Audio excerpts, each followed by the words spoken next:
memberikan kepada kita nikmat iman, nikmat Islam, serta nikmat kesehatan sehingga kita dapat berkumpul pada kesempatan yang mulia. Salawat serta salam semoga senantiasa tercurah kepada Nabi kita Muhammad SAW, suri teladan sepanjang zaman, yang telah membimbing umat manusia dari zaman kegelapan menuju cahaya ilmu pengetahuan. Ke pasar beli semangka, jangan lupa beli pepaya. Kalau kita rajin membaca, otak sehat, hati pun gembira. Jalan-jalan ke kota malam, mampir sebentar beli bakwan. Kalau ingin negara gemilang, pendidikan harus diutamakan. Hadirin yang berbahagia, hari ini saya ingin mengajak kita semua merenung tentang satu hal yang menjadi fondasi kemajuan sebuah bangsa, yaitu pendidikan. Islam menempatkan pendidikan dan ilmu pengetahuan pada posisi yang sangat tinggi.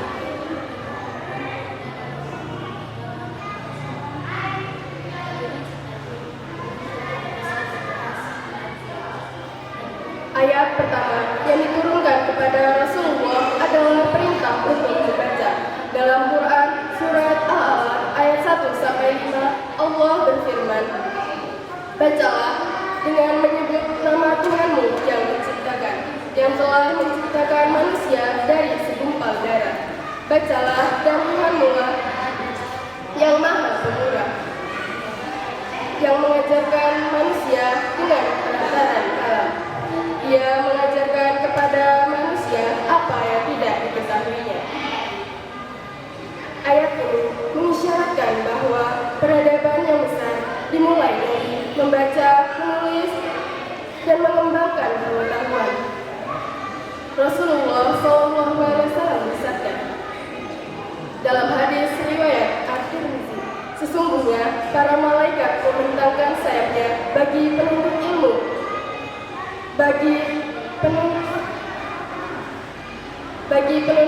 karena ridho terhadap apa yang dia lakukan." Bayangkan sampai malaikat pun menghormati orang yang belajar.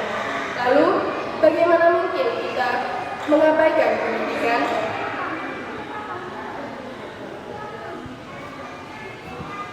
Hadirin ya.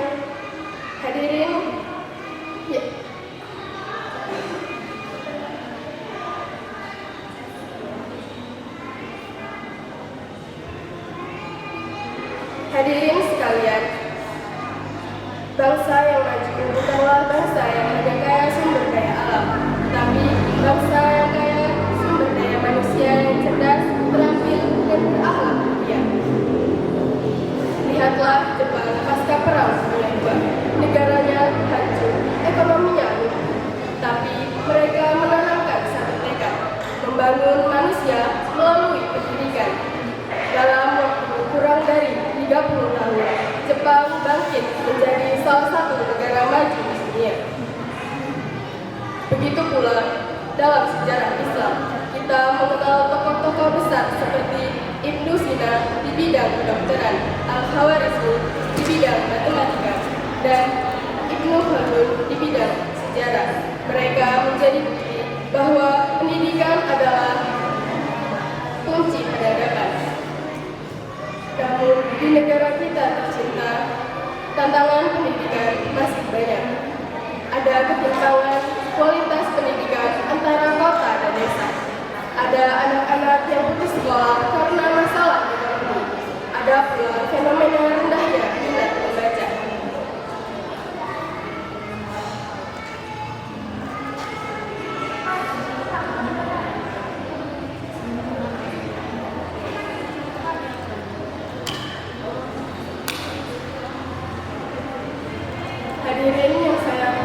Hadirin yang saya hormati,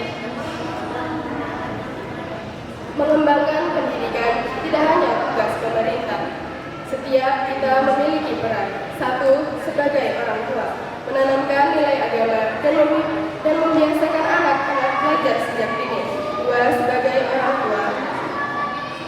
Dua, sebagai guru, dengan hati, bukan sekedar mengejar materi. 3. Sebagai pelajar, belajar dengan sungguh-sungguh dan memanfaatkan waktu dengan sebaik-baiknya. 4. Sebagai masyarakat, mendukung terciptanya lingkungan yang kondusif untuk belajar. Rasulullah bersabda, sebaik-baik manusia adalah yang paling bermanfaat bagi manusia lainnya. Hadis riwayat Ahmad. Mengembangkan pendidikan adalah salah satu manfaat terbesar yang bisa kita berikan. Hadirin yang saya hormati, pendidikan adalah investasi masa depan. Apa yang kita tanam hari ini akan kita tuai esok hari. Jika kita menanam kebodohan, kita akan menuai keburukan. Tapi jika kita menanam ilmu, iman, dan akhlak, kita akan menuai kejayaan. Mari kita jadikan pendidikan sebagai prioritas utama, bukan pilihan kedua. Karena hanya dengan pendidikan, bangsa kita bisa berdiri sejajar, bahkan unggul dari bangsa-bangsa lain di dunia. Saya tutup dengan pantun.